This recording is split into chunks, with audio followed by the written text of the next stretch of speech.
Yeah. Hello. Happy the day after. What are your thoughts? We're going to talk about it. I am Amy Beth Shaver with JP. We have many thoughts. We have our friend Jarek Wilkins coming on at 10:30 to break down the races.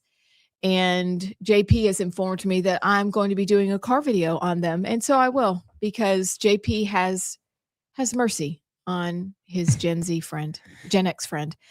But yesterday was awesome. Some things happened that we never thought would happen, or surprise. But I'm going to save that. I'm going to save it until our friend Jarek is on. What we're going to do is what we always do, even though we very much miss Miss Sinclair, who is on her way to the Keys. I'm really so broken up about that. Well, I think what happened was she won her state executive committee chair seat last night, and I think she rigged the election and is getting out of town so that she can lay low for a little bit after doing that. I think I like that's it. what happened. I think because she is the power. She's the power. So she's smart. Everybody, I don't know why I have all the glasses on my table. Anywho, yesterday was awesome. Sinclairs are off to one of our favorite places. It's fine. I'm not bitter. I've never been, actually. Okay, I want to tell you that we have a great family story about one trip there, but not so great on that same family trip. You know how that one thing can be beautiful, fun, memorable, and then turn on a dime instantly? Yep. Yeah, I think you do. So we're going to do a tour around Twix. We have Yammer for you at the end of this block. We also probably won't get into the montage until the 11 o'clock hour because we have a lot to talk about today. But JP, we first have to talk about something that relates to the Sinclairs being out of town. What's that? Animals. JP. Yeah. You going to tell people what you're doing? I will be taking care of the Sinclair's pets the week while they're gone. Two dogs and a cat? 2 dogs and the paralyzed cat, Kitty Bear. Yeah. Are you going to take pictures of Kitty Bear? Yeah. That's actually a good idea. Maybe the first time. Okay, for those who missed it, Allison has a cat named Kitty Bear whose hind legs are paralyzed. So she literally walks around. I've seen it with my own eyes with her hind legs dragging behind her everywhere she goes, and she has to have a diaper. So, yeah, I knew there was a catch to something because, they said I could stay over there and then take care of their 2 dogs, their 2 dogs are awesome, the sweetest dogs. And I was like, there's a catch somewhere. I got to change the diaper of the paralyzed cat. So maybe the first time I try and change the diaper, I'll set up my phone and take a video just for comedy reasons and see how awful it goes. It could go perfect, but it probably won't. Well, I think that's a brilliant idea, and I think you should, because everybody needs to see this. Until you see the cat, you do not believe. It's just like people didn't believe that I had a cat that was tripod. And until you show them, no one believes you. I will show you. I'll show you a picture from the video that Allison sent me last night on how to change her diaper. You should do that. Yeah. So that's Kitty Bear, everybody. With her diaper. And what we may do is have stupid pet reels this week. You don't know, because we haven't named our chickens. And I'm thinking for next week, we're going to have to do some naming. Maybe even, who knows? I've got my first one up for you guys to name, but that's not what I want to talk about. I wanted to talk about Kitty Bear and the dogs, and maybe that the fact that I'm going to maybe get JP, I'll pay you obviously, to watch my pets next time. Oh, yeah. Because this time, and my dogs really like you. I know. So I walked in your house. It's the first time I saw any of your dogs. I walked in and he was laying kind of at the end of the hallway, but he stood up and looked at me. And my first reaction was like, okay, is he about to lose it or not? But then I looked and I saw his tail was like, and I just like go, a fan. I go, Moose. And he ran like right up to me. I was like, yeah, he's the sweetest. Yeah. He's so sweet. And Bear and Buffy, Bear is giant. Buffy is kind of a little on the small side for a Bull Mastiff. I love them all. Because can you see men as tall as you, my husband, my son, like carrying around a little dog? No. No. I mean, like that got vetoed so fast when we got married because I wanted a Yorkie. And Chris was like, absolutely not. Yeah. You know how in high school you see things? You just wanted one to carry. And I saw a lady in a dress shop. Turns out she was the owner carrying a dog. Yeah. A foofy dog. And then you realize people judge you. Like we did in Dallas? Yes. Yes. And you see somebody carrying a dog and you're like, oh, aren't you precious? So this time when we picked the dogs up from the kennel, and I love our vet. I love them. But the kennel was basically done with the shaver dogs because this time Bear had kennel aggression. And I'd never heard of it before. And his testosterone is supposed to be gone. I got those things handled. Yeah. And they text Chris while we were on vacation and they say he's bleeding, but don't worry. It's just kennel aggression. When a dog goes by, he races at the front of his run and he's like injured himself because he's trying to get to the other dog. They had to move my dog to premium. We are not premium people. Is that like solitary confinement? Basically, it's either you're really fussy or their nice way of saying we've put your dog in solitary confinement. Then they decided when we left my thundering herd that we needed to go out the side door for now. The side door is reserved for after they put your dogs down. And we got sent out the side door. Oh, and at that moment, after Chris got the shock of the bill, because we've had 3 in a row this month for popped and chopped. Oh, stop. Sutures, and now a stay. So I love you, Chris. Thank you. When we got kicked out of the side door, all of our dogs, it's actually a better way because they can just hop right into the car. But I was like, we got to find somebody to keep the dogs at the house. The kennel is done with us. And I think I'm done with them. Also, I may be done. I love my vet, but I also may be done with them too. Well, I will gladly pet sit for all my friends. I love dogs. Well, I mean, I'll stock the fridge for you. We're not going anywhere. It's not until wedding time. Yeah. And I'll stock the fridge for you. And there's nobody home. So wherever you want to stay. So I'm pet sitting for Allison this week, and then I think 2 weekends from now I'm pet sitting for my brother while him and his wife are gone. But my brother's dog, who's like an 80-pound chocolate lab, who's like 3, I think, or 4, something like that. But I'm her favorite. My brother and my sister-in-law always say that I'm her favorite. I think the reason why is because when they first got her, when she was a puppy, I have videos on my phone of it.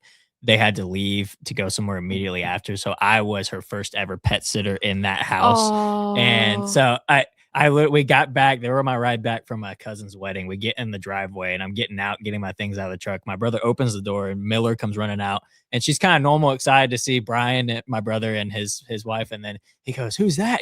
He points at me and she sees me.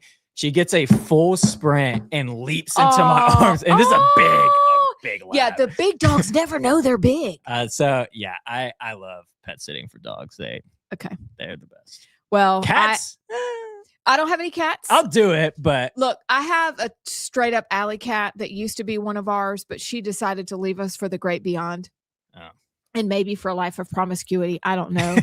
I fixed her, so she's fine. But she'll come up about once a week to see us, and so I feed her.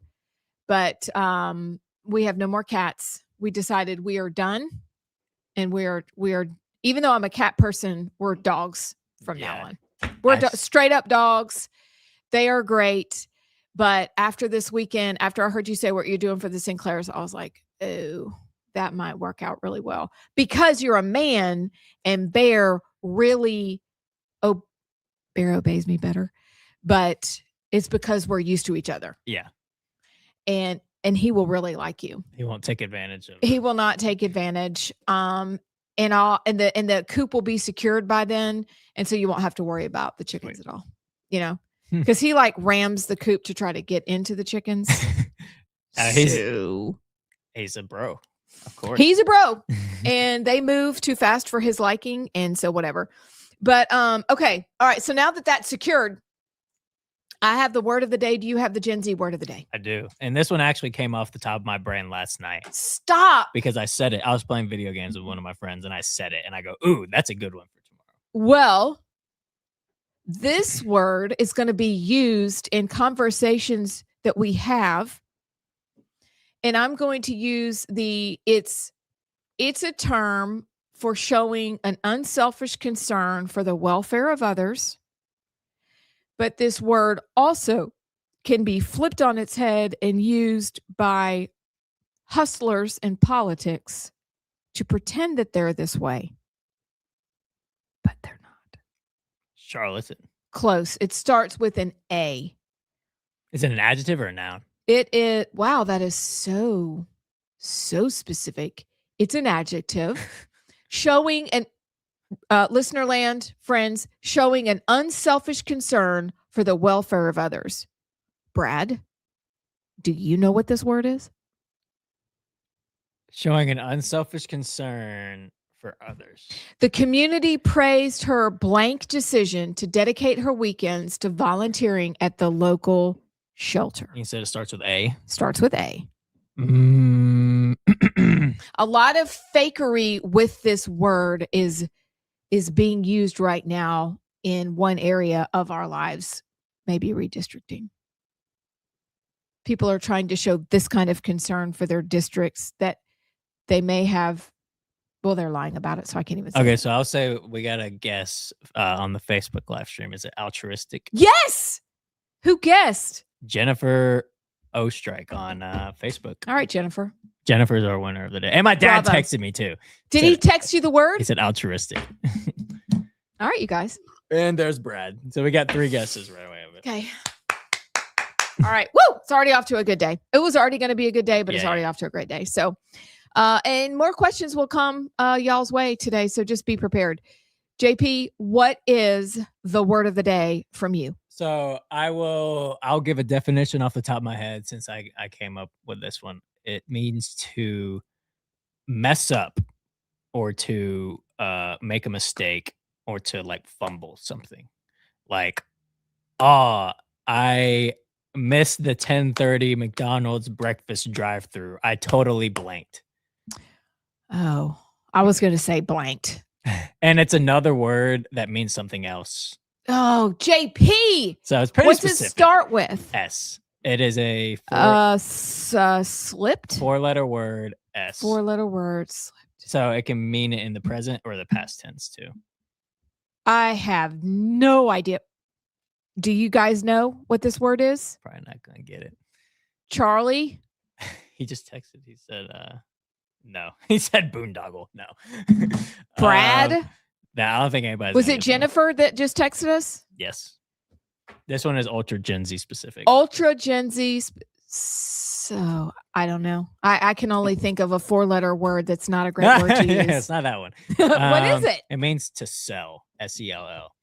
So like if you okay. I sold, like I was playing video games last night with my friend and I made a mistake and I was like, I sold. Or you say like, oh, you're selling. Like that means to mess up or to fumble something. Okay, you know what? If Molly, she's probably awake, but she would have told me the word.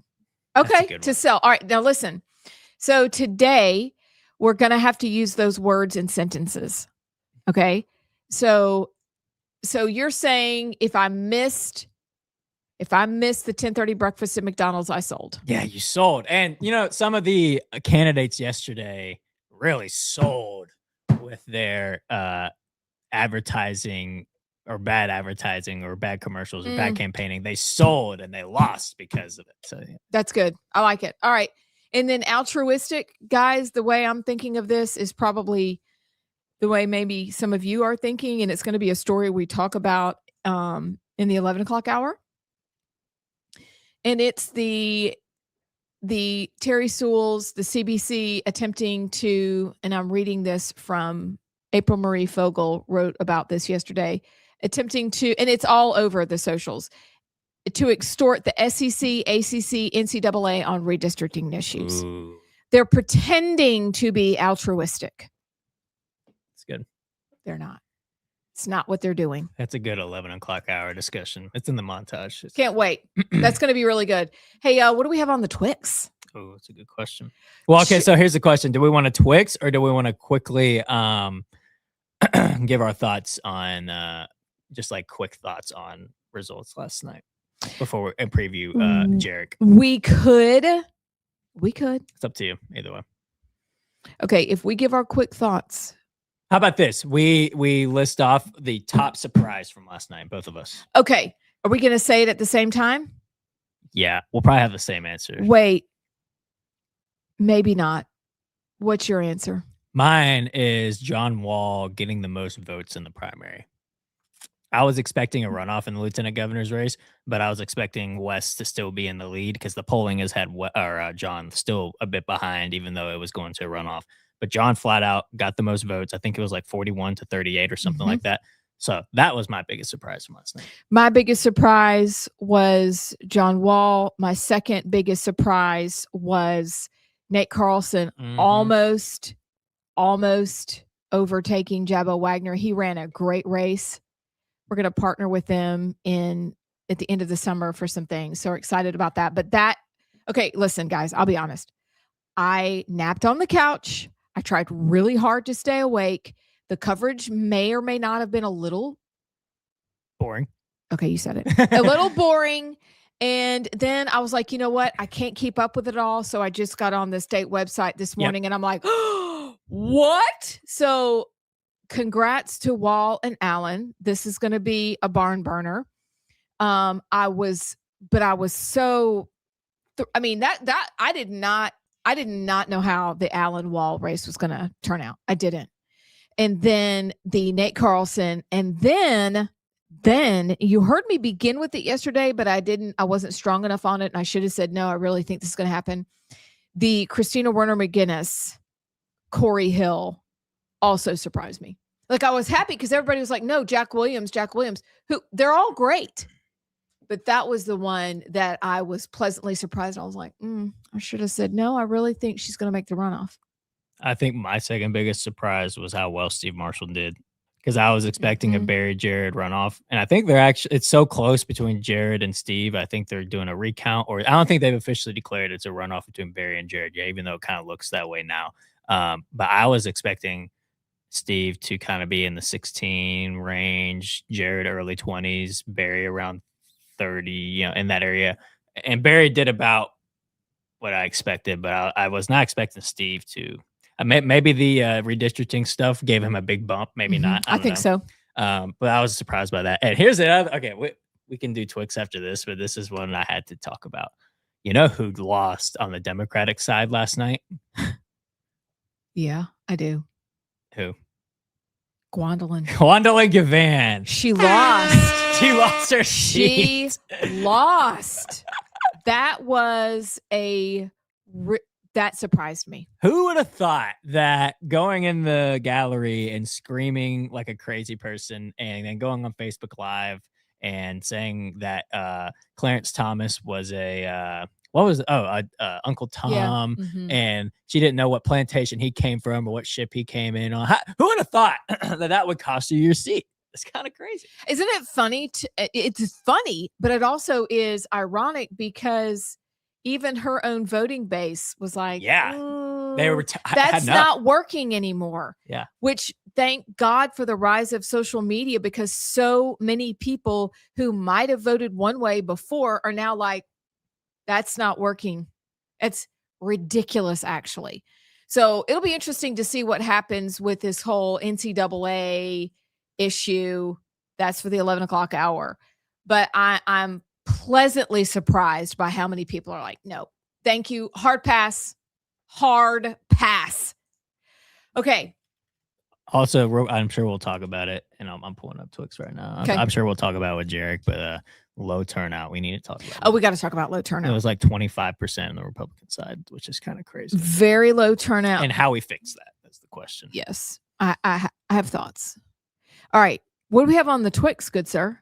Well, the top story is one we'll talk about later on. It's in the montage too, but the major national story has been Massey losing his seat to Gowrain, Mm-hmm. and a lot of fuss about Massey's joke he made at the concession. Did you see that? Yep, I did. I thought it was funny. Okay, we'll talk about it. It's Yes, it's people, and even in the crowd, they were like, they didn't know how to feel about it. Then they laughed and clapped. But anyway, yes, saw that. We'll talk about it. It made me laugh. Trump endorses Ken Paxton in Texas Senate runoff against Cornyn. Big deal. That's a big deal because he held off for the longest time. Yeah, that's. I'm trying to see if there's any story trending right now that's a little bit. What's this one? Ooh, and check out the okay, so you saw this story last week in the UK where this young man was stabbed, and the police, and I'm reading the story, but I'm refreshing my memory.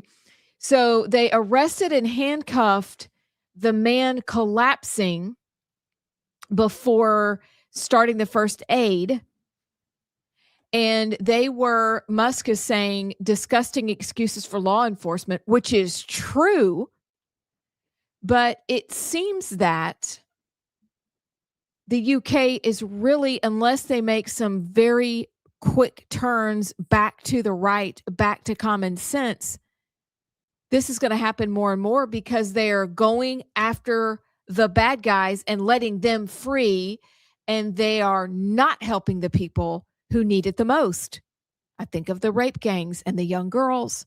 I think of this young man who said, help me. And they're like, no, because isn't it also said that he may have said something to these guys? And so that was the big deal. And that's why the police were like, we're not going to help you. But it's terrible. That's just insane. It's I mean, am I wrong about that? No, that's, yeah. I'm just now hearing about this story. This is how you lose touch with reality. You got a man literally bleeding out from being stabbed, and your first concern is, did you say something mean?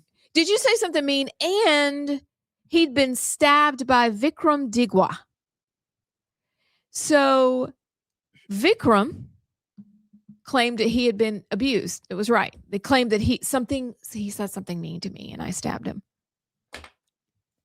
So it's going the same way that we're already going in the US, and I probably think this is in the montage about the attack at the mosque. Oh, yeah. And covering up, even though it's a different people group that did it, it's still a lefty protected group, just like it is in London.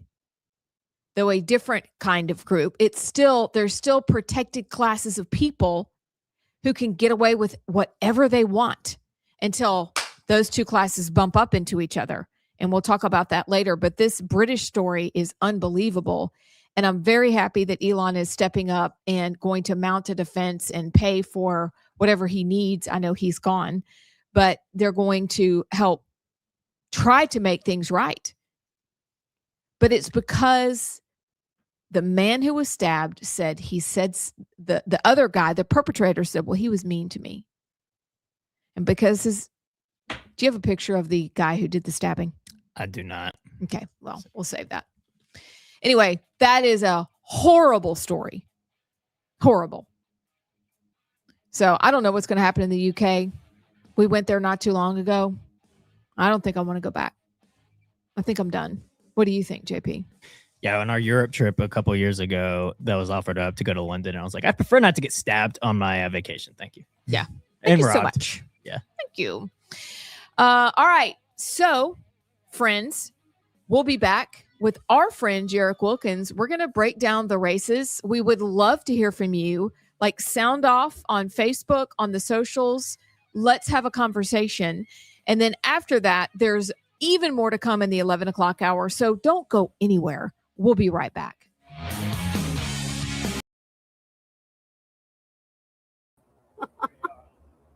Hello and welcome, you guys. This is our tailgate special. We couldn't start the whole thing off without this guy right here. But first, before I tell you who he is, in case you don't know, I'm Amy Beth Shaver with Allison Sinclair. JP is running the ship today. This is the right side, and we're joined by the Alabama GOP party chair, Scott Stadhagen. Sir, how are you this put morning? the D in there. Stadhagen. Stadhagen. We had a whole very class fancy. last time when we did this. We did. How We're are good. you today? I'm good. Thank you guys for having me on, number one. This is awesome. Well, we're like our guinea pig because we have no clue what's about to happen. No. So just along for the ride. I love it. And, I play college football, so the whole tailgating, I love it. You're used to the Great fun. sweating. Yes. And I haven't sweated yet. Y'all are It's hot. pretty good. We've been setting up and doing all the things. Yeah, but we're going to be good in a second. So speaking of all the things, you had a request for today. Mm-hmm. And I'm not quite sure their room temperature, but the chairman requested a room temperature Coca-Cola with a splash of lime. So, in a glass mug. Now, what you can't see is it says Auburn. Or We're you going go to turn it around for the Bammer. But anyway, Chairman, how are you? Well, and I appreciate the gesture. Well, no, you need to drink the Coke. Oh, absolutely. Absolutely. That was That good. was that a was good like sound. that was violent, That was a very Allison. sound. Hold on. Look at that Auburn. I see it. Yep. And then close your eyes. Okay. I don't know if you need one lime or two. That was actually the joke. We were sitting around the conference room getting done with the staff meeting, and y'all send the text of what I like to drink. And we literally started chuckling and said, "Is this not a real order?" No, that's all made up. We did that just to be funny. But I do like Coke and lime, so I mean, we did that as a funny. Wait, are you serious? As a heart attack, yeah. Okay. I brought these limes from the lake house to make sure I had them. I mean, she's very proud of the limes, Yes. y'all. She's like, I got the limes. And he Look doesn't- at Gabby I got behind the her Coke. phone right now. Yeah, he doesn't even. I do drink Coke. Time out. You're drinking that. I am drinking it with And a smile. This is going to be what we would call when the kids were Squeezing. little a thank you bite or a thank you drink. For I can't Sinclair believe I did Shovel. all that. Well, it's actually 2 limes from the text, so I'll put the other lime in here. And we'll even douse it in there. We'll make it official. Shut Do up. you I'm- need another can? Oh, Jeez, Louise, the perfect. things we do for these fancy Oh, people. Wow. Okay. Okay. So And I'll tell you, that's really good. Really Okay, good. Thank all you. Thank you, guys. Uh-huh. even if you're lying, I Anytime. appreciate that It's because very good. Anytime. I had to dig that Auburn mug out too. Well, Just for you. you. It's okay. Well, we can turn around and face it this We'll, way. we'll say this is going to be for Coach. How about that? Okay, I like it. I like it. This That's fair. is this is Yeah. for Coach, supporting Coach. Y'all are that's supporting. fair. I have to be neutral in the primary, but y'all Uh-huh. are supporting Coach with that mug. How about that? We are. Is That's exactly why she picked it. Yeah. about She knew lots of ahead our of money's time. going there. Yeah. That's better. Yeah, Yeah. all of our money is going to Auburn right now. for So, our what does your children. day look like today? A lot of excitement. I woke up, literally felt like it was college game day again. Like, Oh. just because it's been such a long journey. It's been kind of a nasty cycle. Are you surprised by that? I am, because I do personally. I don't believe in degrading another man to better yourself. I don't like that side of politics. I want people to run on, what they're going to do once they're elected and their vision for our state. Hopefully, eventually, we can get to that again. But I'm not surprised at all. Do you think it's worse because of social media? Like, I feel like Absolutely. it's ratcheted up. I remember the 2022 Senate race, Mo Brooks, Katie Mhm. Britt, Mike Durant. That's kind of Yeah. like my first taste of how bad it could be. Mhm. And it's like only compounded. And we were talking about it the other day that it's like, just because you're supporting one candidate doesn't mean there aren't other good candidates. Mhm. And there are a lot of good candidates that might be running for something else someday. And so, Yeah, absolutely. I mean, of course, you need to cheer on who you think most represents you, but to take out other people and for it to get nasty is not always fun. I agree. Absolutely. I think all of our candidates, as we just had one walk up, I think they're ready for this day to end as well. I think we'll have a couple runoffs and looking forward to that. But it's almost like us as Republicans, we're fixing to get our team, right? Mhm. So let's go. That's good. So we, our staff, our whole staff's here, by the way. We got Shannon, we got Annie, we got Madeline, we got Gabby. Representative Lipscomb's back there in the back. But we've got, we're excited. We're excited to have our team after the runoff, so we can kind of, roll our sleeves up and That's right. I'm ready to roll. So if after you leave here, you woke up feeling like college game day, I love the analogy that we're getting our team. Let's go. This is a great day. It is. Where do you go from here? Are you going to visit polling places? Do you go to headquarters and await results? What's that look like? That is actually a great idea. I didn't think about that. So we had all of this staff. We took selfies at the Hello and welcome back. I am Amy Beth Shaver. He's JP. We're the Right Side, and we are happy to be joined by our good friend and the man in whose building we exist, Jarek Wilkins. You might remember him and his candidacy last cycle for CD6.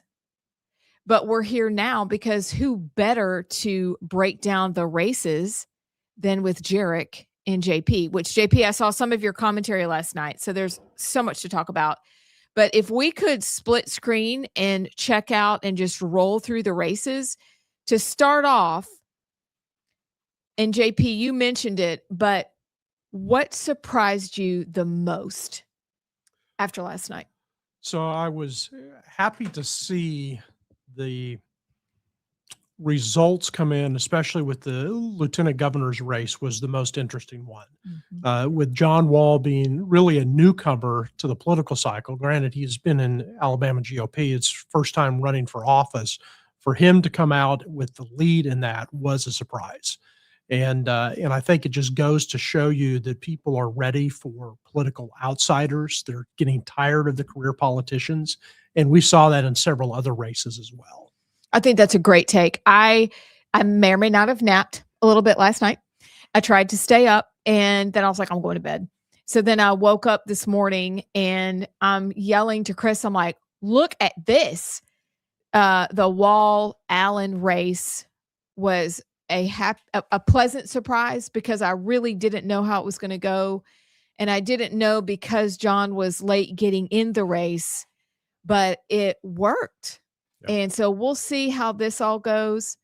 So that race, Lieutenant Governor, any other races that you were like pleasantly surprised as well on either side? So there was a couple on the House and Senate side that I think were great. It was interesting to see that Senator Albritton, who was one of the key supporters behind the gambling initiative, who also chairs the general fund budget, lost his seat to another political newcomer. I thought that was very interesting and telling what the Alabama voters are starting to see right now. I agree with you that people are looking for not new, but also I really believe, especially, for example, with the Jared Hudson race, and we don't even know, JP, you'll have to update us on the numbers. People do want a newcomer, but they also want to be heard. And they don't feel like anybody is listening to them because when we do speak out, we get the ire of not all, but some of our elected officials. And that's always a surprise because we elected you to represent us. Why are you upset that we're asking you questions? Right. All right. So what do you think is going to happen? And congratulations to Caroline Dobson. Congratulations to Lloyd Peoples, who beat Jim Carnes. That was a surprise to me. What did you think about that? So I think that it shows that the newcomers can have an impact. We all know how difficult it is to unseat an incumbent, but it can be done. And we saw that in the cycle. But we also saw in some of the races that money doesn't just change things. And that was another one of those we saw in the state auditor's race. I mean, when you look at the amount of money spent in that race, there's never been that level of money spent. And Sorrell was outspent at almost like a 4-to-1 pace, yet he handily won that. I mean, it wasn't even close to see in that race. But with the Lloyd Peoples and Jim Carnes, I think Representative Carnes has done a great job for Alabama. He's one of the only ones that's never voted for a tax increase. But we're just starting to see that, people are just tired of politicians staying in office forever. Yep. And we saw how close the Jabba Wagner race was. And that was another interesting one because again, proven conservative, but when people sit in office as long as they have, it's a concern. I expect that Nate Carlson will have much more to say and do in the years to come because I don't know how is Jabbo 89? Is that accurate? He's definitely up there. I don't know his exact age. Okay. I have a hard enough time keeping Somebody up with tell our us. family's birthday. So Yeah, same. So that one surprised me. He is 89. Okay. So again, went to bed, woke up, and I'm like, holy cow, I didn't see this coming. Now, I think it's far easier to concentrate on races in your district, sure. but just to kind of keep your eyes on. And then the other question I have, because you do look at polls when you're not in an area and you don't necessarily know the candidates that are running, but the polling, you guys, what did you think about the polling this time? Did you think it was accurate? Did you think that there were any surprises out of that? Because then they, for example, the Hudson Moore poll and Steve Marshall, was it this weekend or was it Monday, JP, that had Hudson ahead? Hudson was up 9 points on a poll by, I think it was Qantas, from May 15th to 17th. So what do we do with that? Like, what are your thoughts on polls? Did you find them to be accurate? Well, I think when you look at polling, you have to look at who's doing the polling, how the polling is done. Is it being done as a push poll? Is it being done across the entire state on these statewide races? Sometimes they more heavily weight a certain area. Obviously, we would expect Hudson to do better in Jefferson County, Birmingham area. He ran for sheriff in this market. He's very well known there. So you would expect that. If you poll heavily in the South, of course, Barrymore, that's where he's known, is going to do well in those markets. Mm-hmm. So I think those are some things that you have to look at.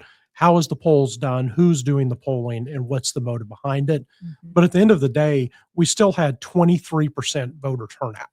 And when you have low voter turnout, which, by the way, people say, oh, it's so low. Well, it's actually consistent with what we normally have in primary elections. Mm-hmm. And I thought it was going to be lower because of the announced congressional change. Yes. But it was very, very close to where it's been in previous election cycles.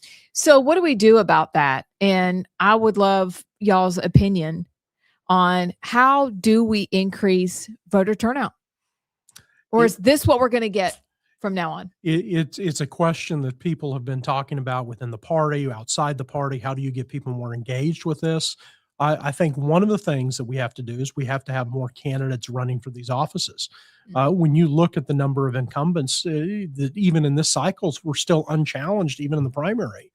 That's a problem. And how do you motivate people? Oh, when they think, oh, nothing's going to change. And then you look at the candidates and you have similarities across the spectrum. And a lot of these candidates, you have to have some distinction between them as well. Mm-hmm. But we've got to do a better job of getting people out. I mean, our country, our communities depend on voter engagement, and they just don't show up. Mm-hmm. No, they don't. And I also think we talked about this with a few candidates and officials yesterday of also, I think people don't find the midterms unless Trump or a big name's on the ballot, they think they don't have to show up. Yeah. And so I know that there's a difference in off-year elections, but even more so when they don't even see the benefit. And so then it becomes this challenge of getting people engaged, even meeting their representatives so they get out and go, oh, I like them, I'm going to vote for them. But even that's hard to do. Right. Because we're busy people. And outside of the echo chamber, most people don't know who their people are. They don't understand why they're supposed to vote. And I think that's why we exist, JP, is to connect the dots for people and to help build the reasons or pitch our case for staying involved. Because I think that also will affect turnout. But I do agree with you. We need to get more people in the races and get more people out, because I think this cycle has been encouraging for the Lloyd Peoples situation. And I have been friends with the Carnes family since I was in high school. Big fans of all that he's done for Alabama. I really like Jabba Wagner. My husband, obviously they're very far apart in age, but went to Birmingham Southern. There's a community there. But you see that people are willing to make a change, and they are willing to put new people in office. And so what I hope is that encourages people for next time. Yeah. And I think it's important for us to get to know these candidates. I mean, we also saw that Dan Roberts, with that upset there from, again, another newcomer with Ortiz, that really up until the cycle, I'm like, who is this? Yes. and it's challenging. And we go through the election cycle. I mean, perfect example. We get to election day. Just, I'm sure everyone in this room had many texts. Who's running for this? Yes. And who are these people? And we don't know. And it's disappointing to see that, but there's just an apathy on the political process. We talk about those top seats, but we forget that the judges and the county commissioners and these low-level roles have more of an impact on our daily lives, oftentimes, than the governor or the president or whatever the case is on these high-level positions. That's such a good point, because you think county commission, schmouty commission, like who cares? Well, it matters because your roads matter and your infrastructure matters and your school board. You're outraged about school. Well, guess what? Guess who is making those decisions? Your state school board and sometimes your county school board, but really it's the state. We all know that. Put it in there. We have to live with it. Am I wrong? Am I wrong? So we had really good people who look like they're advancing, for example, to the state school board, Emily Jones and Kathy Bradford. That's exciting. But you're exactly right. Until I ran for office, and this is where I'm coming to you and Scott Ortiz, until I ran for office, I did not appreciate any of those races or just how hard it was to run. Right. It's really hard to run.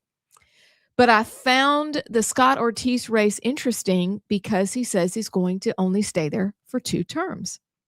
And I thought, I bet Jarek Wilkins has a lot to say about that. Didn't somebody write a book about that? So everyone, when they're running, loves to talk about term limits, and they're only going to be in office for X number of terms. And then we find, 30 years later, they're still there.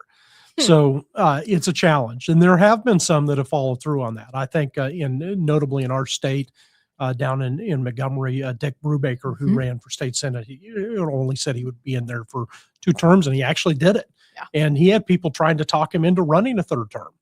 But he didn't in that case. So I'm hopeful that he will fulfill his pledge, but I'm also a little pessimistic when people say that, just because I've seen what happens once they're in office. So let's talk about that subject for a minute, though, and the importance of term limits, because you hear some people saying, and I noticed this cycle, it was the first time I'd heard it in a while. Well, I'm for people getting into office and staying there because then they're more effective. And I don't know that that's true, because they have more time to build relationships and get on those important committees. But that doesn't work because Katie Britt, for example, was put on some really important committees pretty quickly. Yeah. So talk to us about term limits and why that actually matters. So it's interesting that you bring up the committee assignments and the seniority system, because it happens that our next governor, Coach Tuberville, helped me with that chapter on the seniority system and walked me through some of the dynamics that happen on the DC level. And normally you see it takes seniority to get some of those committee assignments. But as we saw with Senator Britt, there's always a way around that. And that can happen. I would prefer that we get away from seniority and go back to a system based on merit. Imagine that. And in fact, someone that is familiar with transportation, maybe they should be on the transportation committee and versus someone that's been there for a while, or those that actually understand finance and budgeting. Let's put them on those finance and budget committees. But instead, we don't work through those avenues, and we should. If we did have term limits, it would level the playing field. We have them in the executive branch. All of our state constitutional offices have them, but we've never wanted to put them in the legislature. In fact, the legislature should be the ones that are as closely aligned to the people than these other roles. And we should have term limits in those roles. And people say, well, what about these judges and justices that are there forever? Well, that's one area where I actually do think experience comes into play. You want people who understand the law to have that experience, to have spent their entire life studying it. And in the case of justices, I do believe that they should be there for long-standing time. But when it comes to legislatures, they've got to be closely aligned. And that's why I'm glad to see so many people starting to throw their hat in the ring. That's why I was glad to see John Wall step in, because again, he is someone that hasn't held elective office. He's very connected to the community, and it's great to see someone like that versus a career politician who's just continuing to step up the stairs to the next level. Yeah, because their eyes are always on something else. They're never where they really are. I mean, they are basically what the phone has done to our brain and our attention span. It also feels like that's what many of the elected officials are, just like that. They're like looking at this going, next, what's next, versus I'm right here and I'm going to do this right now. Yeah. Do you think that a lack of term limits, and I'm sure we've had this thought before, but do you think that a lack of term limits is why people won't want one or be interested? It kind of suppresses a natural interest because they think, well, they're going to be there forever. What does my voice matter? Who really cares? Well, when you look at the number of people that run for an open seat, I mean, perfect example for lieutenant governor. I mean, what was there, like 5, 6? I mean, more at the beginning running Yes. for that. And then you have an incumbent. They might have one challenger or maybe 2 at the most. So it does create competition when there's those open seats. So if you had term limits, we would have more options. And guess what? When there's more people running, there's more people show up to vote as well. So that's why as we start looking at the upcoming runoffs, I get concerned because we have 23% turnout in a primary. Well, you look at a runoff, it could be as low as 10. And if we do a really good job, maybe 17, 18%. So we're letting a small minority choose who our leaders are going to be. So that is concerning because we do have a couple of very prominent runoff races coming up. I would say, do we want to get into the 3 runoff races and give Yes. because that is let's do that. That was my Same brain, thought, JP. because it's almost like a completely different race. I mean, it is a completely different race essentially, but when you have lower turnout like that, like who is that going to help in each? Is it going to help the more grassroots based candidates? Are they going to rally around their guy more? I'm very curious about that because I honestly wasn't expecting the attorney general to go to a runoff. Honestly, I'm a bit surprised by that, but I'm curious with the lower turnout, who that will help more in the Senate and attorney general and lieutenant governor races. Okay, you go first. Yeah, so let's talk about the Senate race because I think that's probably one of the most important ones that everyone's concerned about. And at this point, we know Barry Moore is definitely in that race. They say they're not sure who his opponent's going to be. I mean, I'm looking at the results, and it looks pretty clear to me that it's going to be Jared Hudson. And when you have a Barry Moore and Jared Hudson on the issues, they seem very similarly aligned. I like both of those candidates. Full disclosure, I am a financial supporter of Barry Moore, so I don't want anyone to think I'm trying to sway things there. But I do think that he is the best candidate, and at the same time, I also think it's important that when the president comes and says, "Hey, I can't get things done in the Senate, and this is who I want there," we should listen to that because he's trying to get things done.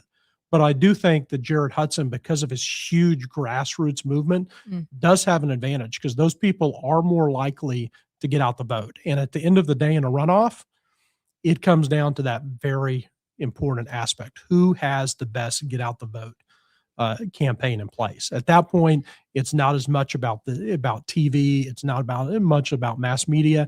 It's about who can mobilize to get out the vote.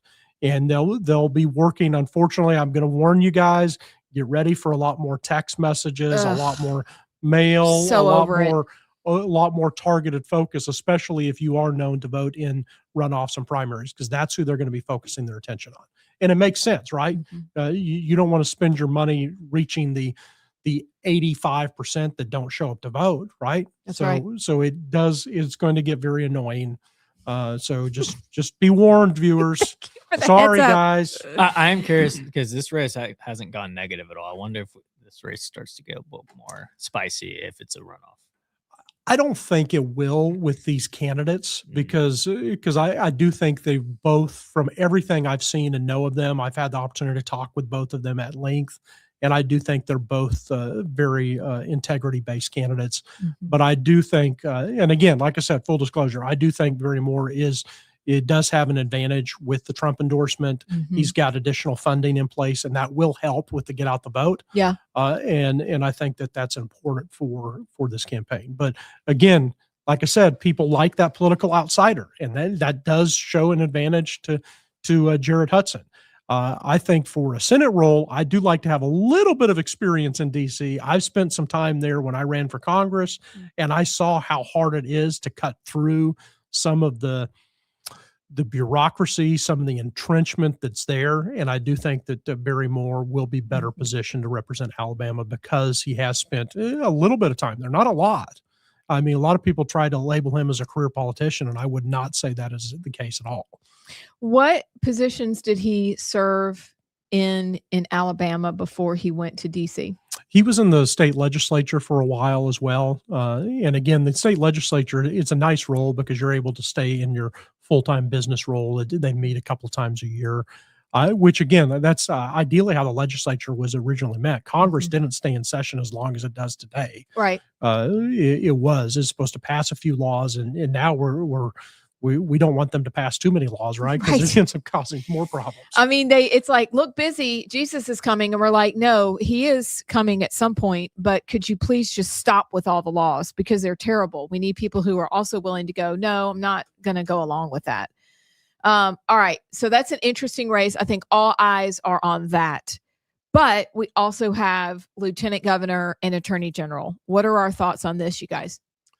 Well, the lieutenant governor's race was very interesting because with John Wall coming into it, the polling showed that he was going to come in a second. Yeah, see, that's what I thought. And he clearly came in first. And I do think that shows that the Trump endorsement still carries a lot of weight. We saw that in the Kentucky with Massey. We saw that in the governor's race in Georgia. So I think that is a huge help. And again, his opponent did go negative. John did not, and I think that actually may have hurt his opponent more. And we talk about ads because we see some of the ads on the attorney general's race, which may have hurt more than helped for some people too. I agree with that, and I think that and that was one of the things. And I'm glad you brought that up. That surprised me is that Alabamians do not want negative ads. Yeah. They don't respond. In other states, they may respond well. And so I think it also matters who's creating your ads and do they know this community well. But that did surprise me that the negativity, I think, hurt Derek and I think it hurt Jay, if I'm just being perfectly honest. And so I hope that for the AG's race, they may do a course correction and figure out how to do ads that don't go negative. And I know Catherine was negative on some things and she got some retractions or vice versa from Jay was able to get retractions from her, but people don't like that. Well, it's going to be interesting on the attorney general's race because the question comes in, where do the Pamela Casey votes go that show up? Because I was actually surprised to see her at 25%. Were you? Yeah, I didn't think she was going to be that high based on some of the earlier polling that I saw. So it'll be interesting to see where those votes went because if you recall, even in the attorney general debates and some of the other stuff, Pamela Casey was very hard against Robertson, not as much against Jay. So you would think that a lot of those votes may go to Jay, but and frankly, I like Jay Mitchell a lot, but some of his ads were just a little quirky, right? I mean, they turned some people off. Yeah, they were different to say the least. And what about this? Speaking of Pam Casey and where her votes go, what about backing up to the Senate race and assuming that it's a Moore Hudson runoff? Where's Steve Marshall go from here? What do you think? You think he's going to get back into the fray eventually, or do you think that he's going to take the time and do something different? That's a great question. I mean, obviously he's a well polished attorney in the state, so he has plenty of options. He's got the name ID out there. It'll be interesting to see. We also keep in mind have a new governor coming in this next year, so there could be some appointments possibilities as well too. That's a good point. What do you think? I think I don't know. He just delivered one of the biggest legal victories in the state's history with the redistricting stuff, and like he is so effective when he's in roles like that. But I would be burnt out and tired, right? Honestly, and anybody should. Yeah. So I wouldn't blame him if he wanted to take a little bit of a break before doing anything again. I mean, if you go from something like attorney general and working his tail off like he did on that, and then you got to go to DC and be a senator, like It's A exhausting. little bit of time off. He may not be totally against that. So I don't know. I think he will run for something again. I don't know what that is right now, but I would take a little bit of a breather before. Yeah, and his is a voice that you don't want to go away because Yeah. he has been so sound and so solid. So we'll see. Maybe it's an appointment. Maybe he's chief. I don't know. Who That'll be knows? interesting. Maybe he'll want to do a segment on Rightside, right? I Yeah. think that he need Steve, Mhm. Mr. General. Would you consider doing a segment on Rightside? That'd be great. Thank you. You heard it here first. He said it, but we were thinking it. We would love to have you on. I will say this. I think he performed a lot better than I expected. I don't know what Yeah. I was expecting, but that was a really, really close. I thought Jared would make the runoff a little, just based off polling. Yeah. I think Steve performed really well. Then back to the polls as we finish up this segment.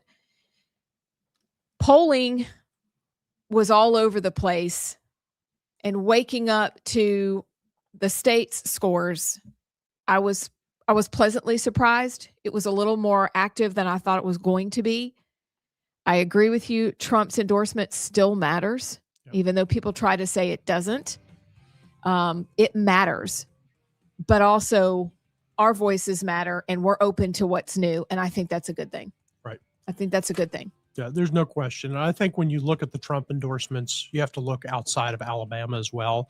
You saw the impact that it had on the governor's race in Georgia, one of the most Yes. highly spent races out there. And the Trump endorsement carried a lot of weight to offset some of that spent. Yeah, it did. And then the Massey race up in Kentucky is another great example of that.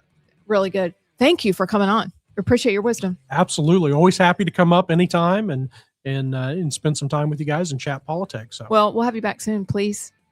We'll be right back. This is The Right Side. Precincts this morning, and I'd love to play that in a little bit before we finish as Sure. a funny. And we're going to check How your can we dance play moves that? out. Hold on. I want to get the video. Oh, Okay. we just want this. Okay, you were serious about dancing, but you're not. Oh, serious you're, about the I want to code. see. we I want to don't see know. Alice's dance moves. I want Okay. to see what you Oh, got. I So- got. Okay. You watched my sprinkler. yeah. It's good. Look, I'm just going to do the college boy like this, just that's all I got. Okay, you're good No, for that. It's you not were on all the I got. tailgate in college. Don't act like you were just. Come on now. Okay, so y'all went and took selfies. You We danced. took selfies. We made a post, and Okay. what we did on the post was encourage people with some really funny music to get you in a good mood, which we'll display later, and to put your selfie pictures at the polls in the comments to generate. Hopefully, maybe I want to take a selfie at my poll and make them do it. But anyway, so after this, we're going to probably get lunch somewhere. I wanted to go to Superior Grill, but unfortunately, Birmingham does not have that luxury anymore off 280. No, it's 5 tragic. years ago. Have It- you not been here? And I'm 5 still not years? over it. Hey, go Don Pepe, y'all. Oh, you know what Go else there. is It's gone? just right. Is Lloyd's. Have you been there?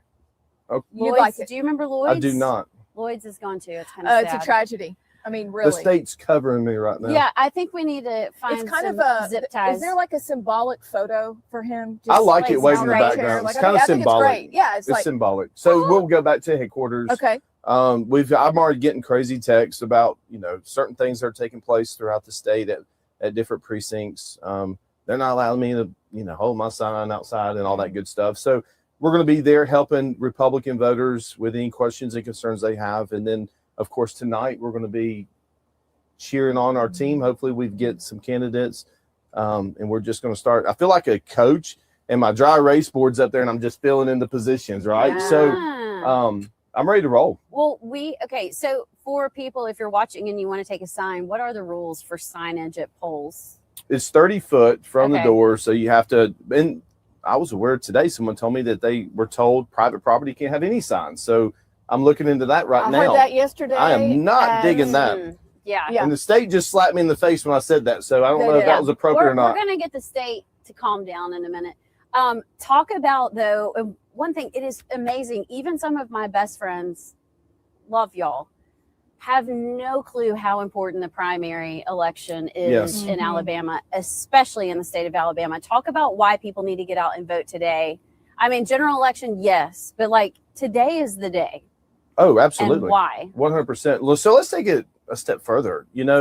Let's think about the privileges we have of going and voting and casting our vote for the people we support. I mean, there's a lot of men and women who have died for us to have that opportunity, right? For us not to take advantage of that, because other countries don't have that. They don't have that opportunity to voice who they want to support and who to run their government.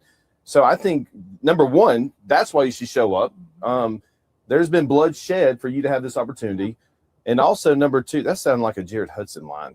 I've been on the campaign trail too long, but You get tired of everybody's speeches. no. Like, I You can't know what's listen to funny you. is I'll hear one, like Catherine is over here. I'll hear her at this event, and then I'll hear the other one. I'm like, well, she left out. She didn't talk about this. And then I'll hear Jared Hudson over here, you know, and he's soldier just da da da da Flying on da, the shoulders and of then he'll leave giants. something out, and I'm like, I wonder. the one better. Yeah, Do you well, judge them? You're like, you really I do missed judge that them, point. but I will tell you, you can see these candidates developing into who they're supposed to be, right? Just perfect example of Katie Brett. When she started her campaign, she was not the same candidate at the end. That's a good word. It's almost like the campaign process developed that candidate to be in that role. And it's the same with me. Like when I first ran, knees clapping, I was reading, I'd come up for air and go back down. And now I won't even bring anything because I don't want to be reading from a piece of paper at a podium. And it's almost like the campaign prepares them for their role. And you have some people that are already in that role and they're just kind of, you know, locked in step going forward. But it's amazing to watch. I love watching them and I don't get tired of it. And I love just watching the people's mindsets and the way they think throughout, because it changes. You're not the same candidate from the beginning to you are at the end. And they listen, and that's part of it. Let me get another sip of my you need, Coke with All lime. right, he needs so- a sip of his Coca-Cola. Question. So we're excited about the day. We kind of have an idea how the day is going to go. We're excited for the candidates because it's finally here. Results will come in. But for all the people, and I'm going back to something you said a minute ago, because we were probably all on the phone yesterday helping our friends know who to vote for, how to decide, going through the amendments. How do we, though, from here, not only because we have an August election, but also a general election, how do we connect the dots for people to help them so that next time we're in an election, they're like, let's go? Yeah. Because I find that that's a hard thing to do. Welcome back to the Right Side. I am Amy Beth Shaver with JP, just breaking it down about the races yesterday. And really, it was a great day. Honestly, it was the first day in a long time I felt like Alabama races were, can I say this, JP? Interesting, because there were new people and I feel encouraged. Yeah, I too. That was kind of my main takeaway of like, and not all of them, obviously, like the Gary Palmers and the Robert Adderholtz and Mike Rogers won convincingly, but they each did have a challenger that was a bit of a political outsider, so to speak, and made them feel the pressure. But there were a lot of races where I think what Jarek alluded to is true, that they were a bit tired of just the same names constantly. I think the Jabbo race in particular was an example of that. And I think that if you are a newcomer and you win like Scott Ortiz, or you are able to shock the world in some of these that were really close, even though the incumbent won, that is incredibly encouraging. But it's also encouraging when you are running against a like Terry LaPointe. It did better than I think people expected. She worked hard. I mean, you're going against the Mike Rogers with all the money in the universe and you made a dent. That's a big deal. Yep. So I hope, Alabama, that you guys feel encouraged to continue to stay involved because it is making a difference. And you know what? We talked about it earlier with Jarek about term limits, but like it is frustrating when, and there's nothing, I'm not calling these people out specifically, like personally, but just in general, the career politicians who are in office in Congress for many terms, they get comfortable. And I saw a lot of I'll just say, for example, like Casey Dixon and Terry, like you said, and Tommy Barnes, like they were the only ones that were willing to step up, and they had to actually go out and talk to the people of their district and talk to the grassroots and talk about their policies. And whereas the folks in DC, you get the vibe of like they're owed that seat and they're kind of entitled to that seat. And I mean, they won convincingly, but I think it's a lot of just I know that name, sure. I don't know much about this, other person, but they feel safe and there's no real pressure. But it's just, it is frustrating to me because it's like, it is the sense of entitlement of like, I don't have to come and lift a finger and you'll just vote for me because you know my name and I don't have to do anything. And the frustrating part is they're right. And also I think term limits would help that and get some actual new fresh blood to make people like that feel the pressure, make the long time career politicians feel the pressure and make them actually, and I'm not necessarily against them winning, I'm just against them not having to go out and earn the vote and speak about their policy. Like maybe if more people ran and made them actually, oh shoot, I got to go talk to the people because I'm getting some pressure. That's what that's what has a healthy democracy. But it is frustrating seeing them just like sort of the entitled, I'm about this, like it's my seat. It's not your seat, it's our seat, And I also believe there's part of it that the incumbents believe, and it's true, if they do a good job, then their record does speak for itself. But that doesn't mean you don't have to go fight for your seat because it's yours if you're in it. But it also, a good record matters, fighting for it matters, but also having the ability to say, I'll take any and all questions without getting your feathers ruffled. Those are the things that, even if you don't like the way the question is asked, technically you're a public servant and we want to ask questions. If we weren't interested, we wouldn't ask. So I think there's layers to it, but I am more concerned than ever that term limits would be a great leveler. So we'll see. I don't know. Maybe that's something that we can talk more and more about on the show. But Jarek, that was one of his central campaign themes when he was running, and it was really interesting. So I'm happy for Scott Ortiz. That was a shock to me that he won, but they all worked hard, and that was great. Okay, now, period. Let's move on to the montage. Vital News.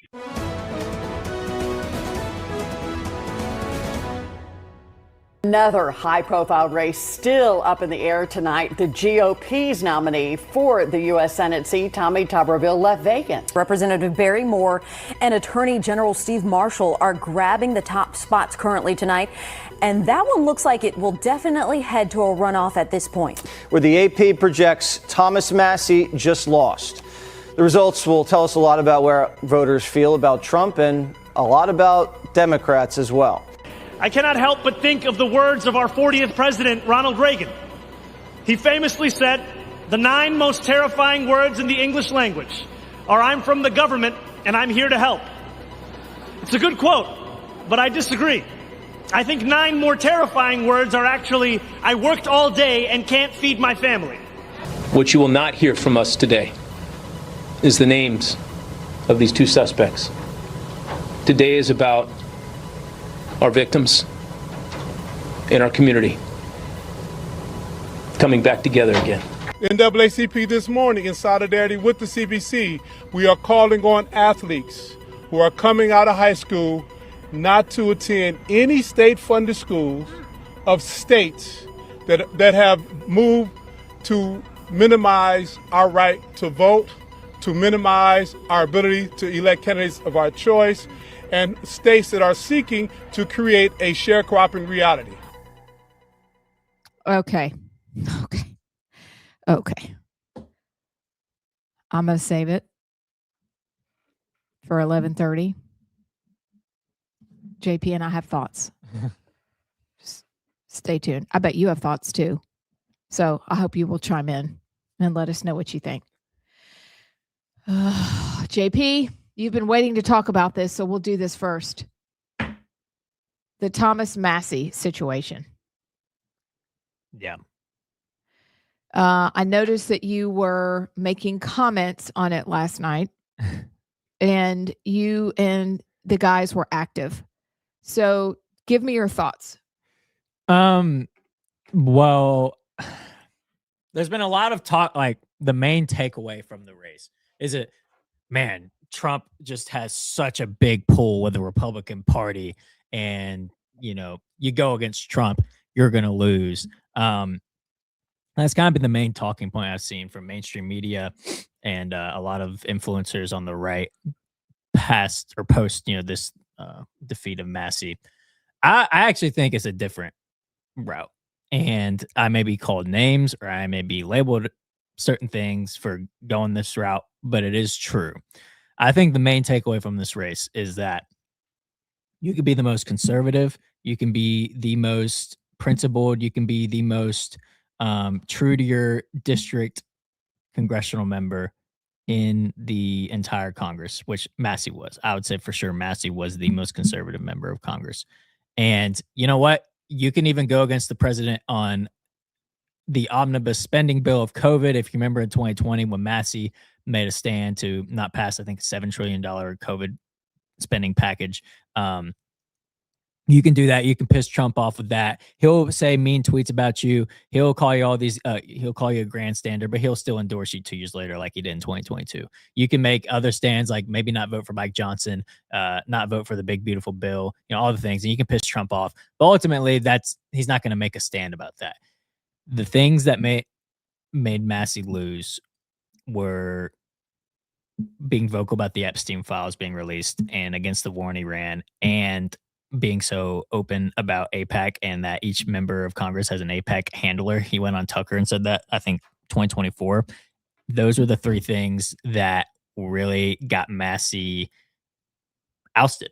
And then you go down the route of, okay, well, who are the people and who is the lobby and who is the group of donors that were openly against Massey on these issues? Not just Massey, but he was kind of the one leading the charge. It was the Israel lobby. It was AIPAC. It was donors like Miriam Adelson and others that bankrolled. They made this primary the most expensive congressional primary in our nation's history. And it was because of those issues. So then you go down the route of, okay, well, it'd be one thing if Massey, did what he did and, he lost. It was kind of like a normal spending primary and he lost. But I think the most concerning part is that it's like the Israel lobby bought a seat in Kentucky District 4 with a candidate that literally was just a warm body. He did not show up to any debates. He had to AI his commercials because of how bad he is at articulating his thoughts. If you even saw him go on Fox after he won, it was so bad. He rambled. He could not speak clearly.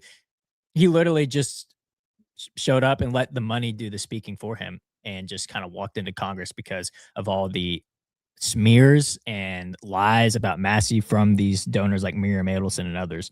So unfortunately, that is the outcome of this, is that you can just bankroll the stew out of any race you want. And if you find just a warm body and enough money, and you can buy a race and you can buy a congressional seat. And some people may say that's always been the case, but nothing like this, where Massey was in Congress for 7 years and was the most conservative member of Congress, but he spoke out on those issues, and that was a line in the sand. And these donors through Trump, and then that's another route to go down, is that Trump is being used by these donors to smear Massey, and they bought a seat and they ousted Massey just because he went against those issues that all boil down to the same group of donors and the same foreign lobby. That is the most frustrating part about it. Because people, I'll wrap up with this. People say, was it Trump? Is it Trump's, endorsement of Gowran? Was it Trump's smears of Massey? I don't think so. Because if it was just Trump's endorsement of Gowran and his smears of Massey, then why was it bankrolled to the tune of tens of millions of dollars by the Israeli lobby still? Like, if Trump's endorsement really meant that much, do you really need to spend that much money, make it the most expensive race to get him out? I don't think so. I think the real question is the power of these donors rather than Trump's endorsement. So that's ultimately my thoughts on it. So there are reports online and I want to get to the personal of this because it kind of ties into what we're talking about this morning.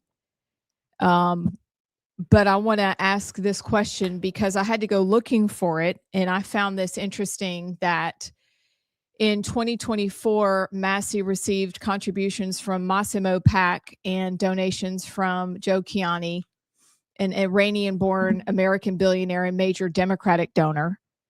In that same cycle, Massimo Pack gave their money to Hakeem Jeffries, Jamal Bowman, but Massey was the only Republican recipient. But the donations coincided with the period when Massey began dating Cynthia West and publicly stepped up his opposition to U.S. arms shipments to Israel, which, whatever. And then there are other reports that, to say he's so there's that's concerning to me. I saw some, and maybe he's funded by CAIR, CAIR. But Thomas Massey is funded by Jewish donor Jeff Yass, and he's funded by Iranian Muslims, Joe Kiani and Sam Marouk. And those same donors to Ilhan are funding Thomas Massey. So there's the donor conversation can be had from this warm body, because I agree, this guy is just a warm body that they put in office and who understands the assignment. But is there something to obviously getting Trump's endorsement before and not now, where J.D. Vance comes out and says, Thomas Massey is Mr. No. He's really hard to work with. What's the fine line? This is a discussion I'm interested in. What is the fine line between being a principled, whatever you are, Democrat, Republican? I don't know that I can say Massey, he's independent, but what is he independent from? Because he's getting money just the same as the Republicans are getting money. How do you remain principled and still get things done? That's what I'm interested in, because you can see it all over the country. The people who are getting stuff done are the people who win. The Tim Burchetts are remaining in office, Anna Paulina Luna remaining in office, and yet Marjorie Taylor Greene and others are out. And I'm wondering, how do you do that? And not only how do you do that, because that matters, there's got to be some kind of dance where you still get what you want and you still can be heard for, I'm not voting for this. This is ridiculous. It's too much money. Somebody has to stand up, which we completely agree with, versus you've become a boil on the butt of humanity. I'm not saying that's true about him or not. That's just the rumor. But you've become the boil on the butt of humanity, and people are like, bye. Okay, so you're gone. Next. How do you do that? And is there any space left to have that conversation? Yeah, and I think that's a good conversation, because it's kind of like Rand Paul in the Senate. You kind of just expect, okay, well, he's going to be no on this, he's going to be no on that. And I think that's an interesting conversation of like, how do you thread the needle of being principled, but also having to play the game a little bit and get things done. But here's if I had to boil it down to the main problem, because Massey was just kind of an expected write-off, like as a no on anything spending, no. Anything foreign aid wise, no. Anything. So you kind of just work it in like, okay, well, he'll be a no, so we just can write him off of that, and then we'll work to get the votes. And that was just always kind of a thing. And that actually got Massey a Trump endorsement in 2022, 4 years ago. So clearly it was not the fact that Massey's always a no. It wasn't the fact that Massey's principled, because they lived with that and they dealt with it and they moved on. The line that became a problem was, and it wasn't just Massey, it was also Marjorie Taylor Greene. I think Lauren Boebert now, was the Epstein files and the war in Iran and the AIPAC talk. That's where it's like, okay, now you're a problem and now you're out.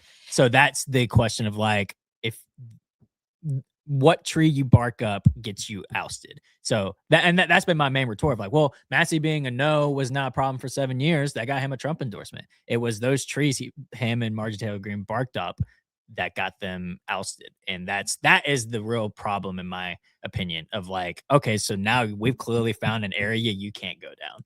So he has a major Jewish donor, though. Right. And I have no problem. And this is where I agree. Like, he joked last night. Many people found it tasteless. They were apologizing for him. Okay, do what you got to do. But to not be able to, if he's funded by a major Jewish donor and he has questions about the support of Israel that's endless, when did that become a sacrosanct subject? That's the part to me that I'm like, so now we don't even get to ask questions. Mm-hmm. Like Epstein, I don't think we're ever going to get to the bottom of that. For me, I am so cynical. I am still for the men and women who were abused to be able to come forward and have their voices heard. There's no question about that. You can't count on the government. What you're going to have to do, this is my advice, take it for what it's worth. It's about a penny, is if you are a victim, get out there and constantly tell your story, because there's too many of you that not all of you are going to be silenced, but that's the reality. So don't rely on the government. The idea that we would rely on them at all for anything, no. Tell your story, tell it often, and tell it until somebody starts to listen to you. That's the workaround there. For me, though, it is that he isn't able to ask, why are we endlessly supporting Israel? Why? Because the church didn't believe this way. They're absolutely free to support themselves and to defend themselves. And they are without question an ally. But in America, not to be able to ask questions, like, bothers me in my soul. And so I agree that, to me, that's the biggest reason why there's problems with Thomas Massey. Yep. And I'll say this too about his Jewish donor. There's a difference, and I'm not saying you're not saying this, but I'll just, because I've seen a lot of people making a stand about that. There's a difference between Jewish donor and pro-Israeli donor.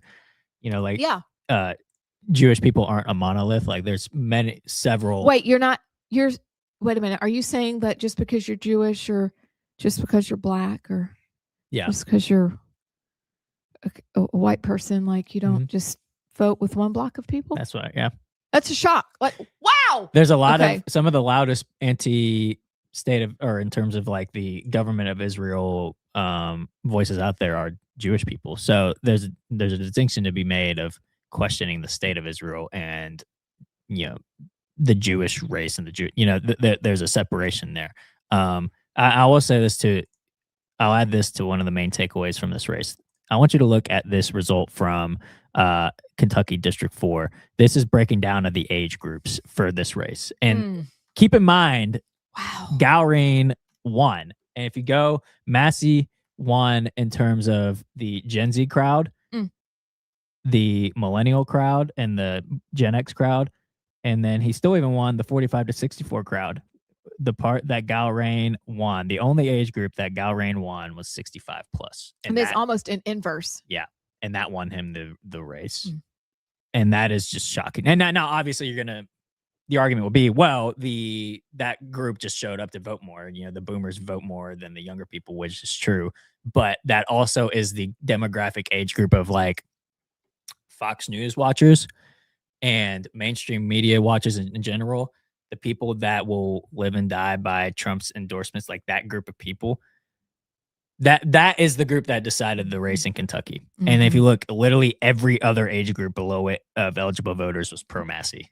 And Gen Z was pro-Massey 78%. My group, my age group of Kentuckians was pro-Massey 78%. And I'm not saying that, that just shows the demographics of people that were swayed by the constant ads, the constant lobbying on Fox News, all that. That is the age group they targeted and won the race for. So it is an interesting conversation, but like I said, I think I would argue against it's mainly the Trump endorsement. because if it was just the Trump endorsement, then why did it get funded to the T it did? Mm-hmm. And also, and this will be a constant conversation. This is not an end. This will always go on. How do you have influence? How do you walk that fine line? How do you dance that dance? Mm-hmm. That's what I want to figure out over time.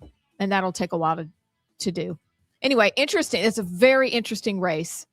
But there's more to talk about. We'll be right back. Not only did they die so that we had the right, but what else? How can we point them in the right direction consistently? Yeah, so being complacent is easy to do. And just knowing you have the supermajority as a Republican base in the state of Alabama, being complacent and knowing I don't have to stand in that long line because I know the Republicans are going to win. I know we're going to do well. Well, complacency will get you beat. And ask the Democrats in 2010, how complacent they were and how they felt about their party. And I mean, since the Civil War, it's been Democrat majority, and they didn't get to the polls and they didn't vote. And so that's my fear, is for us to be complacent, for us just to say we don't have to put in the effort. I'm going to go ahead and I'm going to take advantage of people being in the lines. I'm going to go get Johnny's barbecue. And no, because if you don't get out and vote, at the end of the day, that one day when it happens, you're going to be like, holy moly, how do we fix this? And then it's too late. And ultimately, on a national scale, you see the stuff that the Democrats are doing. And you see the transgenders, reading books to kids, minors. And then you see all this stuff and drag shows in front of minors. And you see all this crazy stuff. And China buying property. And I mean, just the list goes on. And you're like, man, that's wrong. I don't want that in my state. Well, if you don't, guess what? Get your tail out and vote. Because if you don't, that will happen one day if you don't stand up and let your voice be heard. That's good. Look at Texas. I mean, we talk about Texas all the time, and it is like bizarro, upside down world. And it's that incremental shift that you don't really notice, that incremental shift that goes, well, let's be nice. You really shouldn't speak out that strongly for what you believe because there are people that believe differently. That's fine. You don't have to be mean, but if you don't show up and put in your vote, we might be Texas real soon. That's right. And that is terrifying. I think they can turn it around, but it's looking a little. It's gonna be. You're painful. getting the state riled up. Yeah, this is like we're about to. This is crazy. Hey, it's good. Let's roll with it. But I'm curious with the redistricting. It actually doesn't look as bad on camera as it does. I like that. Yeah. Okay. I do too. It's just y'all done a good job. It's freedom waving in the wind. I mean, the zip ties with the extra tape was the.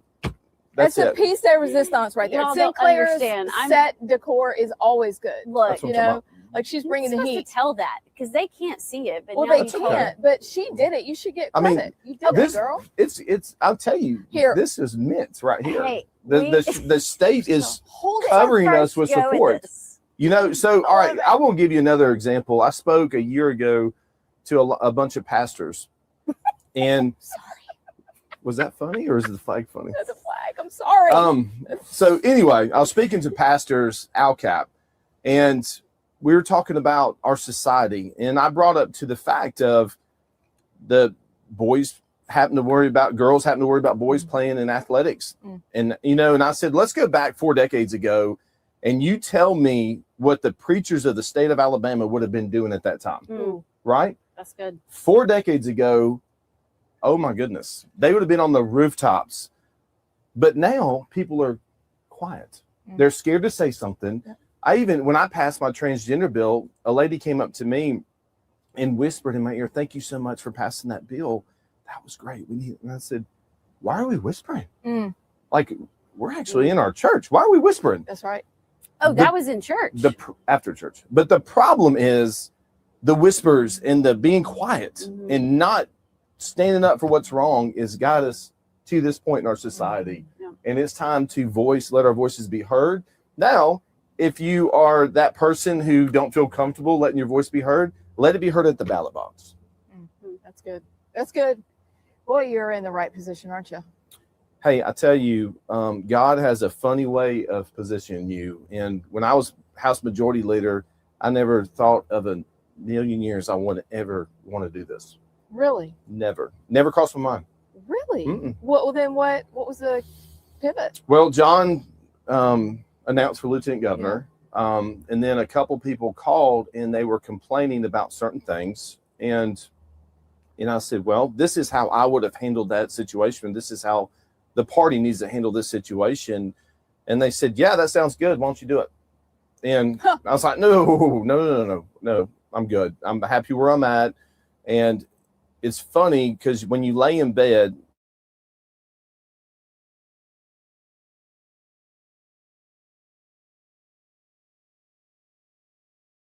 mine starts. And now for the conversation JP and I basically have been itching to have. Maybe you saw it. It's been on the socials. It's been probably we look at so many news sources in the evening and in the morning. It's hard to keep it all straight, but it's been on Alabama news sources, especially with Terry Sewell trying to lead the charge. But she joined other congressional caucus members to talk about NIL, name, image, and likeness, and their desire for reform, which is so funny. They want to reform nothing else but this. And April Marie Fogel reports telling several conferences and the National Collegiate Athletic Association, the NCAA, that they will not have their support if they remain silent on current redistricting plans. And I thought, well, that's so funny. The Black Caucus, the quote is this, and Terry Sewell retweeted it. Black athletes have helped build college athletics into one of the most powerful and profitable industries in American life. Institutions that profit from Black talent and Black communities have a responsibility to stand with those communities when their fundamental rights are, I don't even know what the rest of it said. Fundamental rights are, hello, man, my printout cut off. Anyway, their fundamental rights are under attack. I'm just making that part up. That's basically what they're saying, because there's going to be redistricting in several states, especially the South.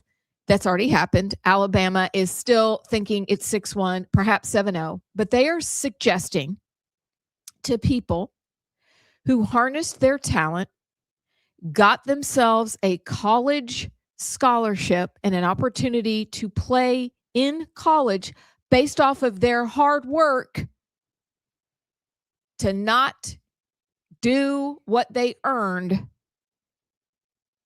until this whole redistricting thing stops, and they use the whole fake altruism of, if you are a Black athlete and you care, you're not going to play anymore because your voting rights are going to be removed and or suppressed. It is unbelievably divisive and racist. JP, when you saw that, what did you think? Well, real quick, do we want to replay the quick 30 seconds from the montage from the NAACP? Yeah. If any of you missed the montage and don't know what we're talking about, this is I don't know this guy's specific position, but he's speaking for the NAACP yesterday, talking about calling for Black athletes to boycott, essentially go into programs in the South over redistricting. This morning, in solidarity with the CBC, we are calling on athletes who are coming out of high school not to attend any state-funded schools of states that have moved to minimize our right to vote, to minimize our ability to elect candidates of our choice, and states that are seeking to create a sharecropping reality. A sharecropping reality. So my initial thoughts were, so this is the mindset to a T. The victim mindset from the crowds like the NAACP and just the Democratic Party as a whole towards African Americans in the South. They want them to be in that victimhood mindset constantly because that's how they control them.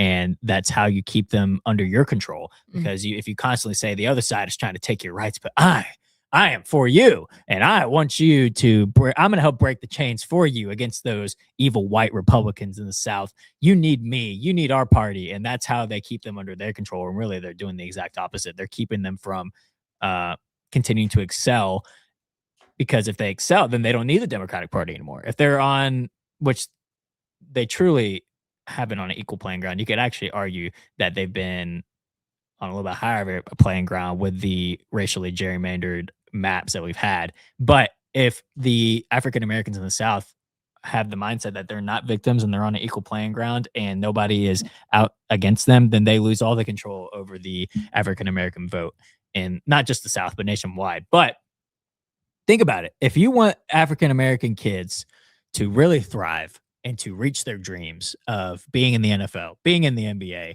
making tons of money. You know, how many kids have been made millionaires from NIL and college football, college sports altogether?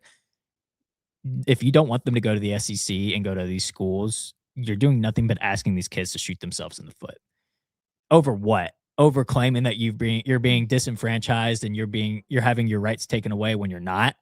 So you're sold that lie, and what we want you to do with that lie is to go to another school, make less money, have less exposure, have less of a chance of making your dreams possible. That's what we want you. We want you to hurt yourselves for us for this lie. So it's really anti-African American from these groups, because you would want these kids to go to these schools and make the most money and do the best that they can. But because they want you to be such a victim, to make yourself a victim and put yourself in a worse position for the lie. That was my main takeaway. And I know, Amy Beth, your son being a collegiate athlete, would you think it's best for your son to go to a lesser program and potentially make lesser money because here's the other part too. These schools have nothing to do with it. You can claim that they're state funded. Okay. But these schools the programs, the coaches, the people that they're interacting with that care about the kids have nothing to do about redistricting. So would that help your son to go to a lesser program and make less money and have less exposure? No. And here's the deal. You're spot on. With everything you've said, agree 100%. This is ridiculous. Number one. Number two, athletes, do you understand you are nothing more than a pawn to these leaders? You're a pawn.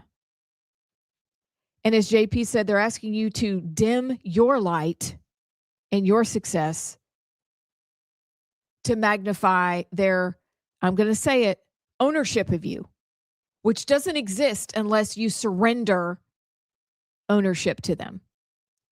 What I'd really like for some of these athletes, not athletes, these athletes to ask is, what rights don't I have? You are talking to kids who work their tail off, especially if you're going from high school and are able to play right after college. And you're there and you're playing and you've earned your space. And they want to take what you've earned from you. But they're going to tell you that you're not going to be represented because somehow they're redistricting. Line, please. Somehow means you're not going to be represented anymore. Somebody please ask them, what do you mean by that? What rights don't I have? What representation don't I have? Like I'm 5. Make that make sense. And why do you guys insist on us dimming our lights? Because clearly, if you wanted to battle it out as an elected official on the field of ideas and not play the victim, you would. But the victimhood card, as JP said, is the only card that's left to play. But athletes, you are a pawn to them. Do not surrender. Don't do it. Some of these people wouldn't know success if it punched them in the face. Meanwhile, you are the definition of success. You have a thing or two to teach them. So teach them by first not surrendering to the lie. It's pretty spot on. And I'll nail home too. the part that the kids like, or the programs themselves at these schools have nothing to do with that. So you think about it, the coach that wants to invest in these kids' lives, and I'm not saying all coaches are, I mean, there's a lot of scummy coaches out there, but I mean, the coaches that recruit these kids, that have them come out and visit the schools, and a lot of these kids that, I mean, this is the main attention they get. I mean, a lot of them come from broken homes and situations that aren't good. Like, these coaches are investing and pouring into these kids' lives. And if you want to ask them to leave that and hurt themselves, like, you know nothing, like, you don't care about the kids. And it's what you said. They're pawns to these groups like the NAACP and others. You're asking them to throw away all of that. And this allowed these kids a chance to get their family out of whatever situation they're in, make generational money for their family. Like, the entire family, a lot of times, is relying on these kids to make it for them. And you're asking them to throw all of that away for your narrative and to keep African Americans under your thumb, under your control. You could give a rip about the kids and the families like that. That is just so out of touch. Son, no, don't go to Alabama, because Alabama, the racists down in Alabama, they want to take your rights away, and they are taking your rights away. So you know what? Why don't you go to, I don't know, Northern Illinois Community College? I think because they're not racist up there.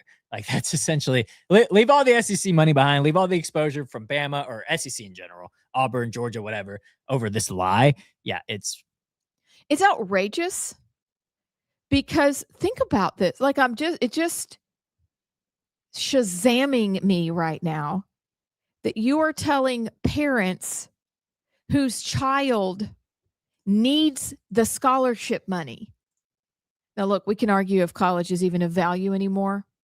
And I think in certain cases it can be, but so much of college life and so much of what is taught, that's another conversation for another day, or a conversation for another day. But you are asking people who earned their way into a scholarship and got it, not just for them, but like you said, JP, for their family. You're telling mom and dad who are so proud and know that their child has a chance to really make it. This is the definition of the American dream. Realize at a very early age. And now you're also going to affect the parents and the grandparents as well. It is outrageous what they're asking. That lie is like all caps, exclamation point in bright, glittery, like, lights. It's unbelievable. But that's all they have. If that's what they're asking for right now, don't go to schools in that area. Guys, what about your ideas? How about you just defend your ideas and say, I'm going to be running for office in so-and-so district. I know it was redrawn. I'm running. My ideas are really good. Or how about some of these athletes from more conservative families? And guess what? Many of them are. They believe in freedom and liberty. They believe in human flourishing, or they wouldn't be involved in any of this. How about some of those families say, hey, Terry Sewell and others, could y'all just maybe defend just democratic beliefs right now? LGBTQ, open borders, abortion to birth. What else, JP? Like chopping body parts off? Yep. Socialism. Just defend that. And then maybe I'll come alongside, but nobody's asking them to defend their ideas. All they have is fake outrage and fake altruism. And now they're trying to take from other people, which is what they're really good at. It's outrageous. Dude. All right.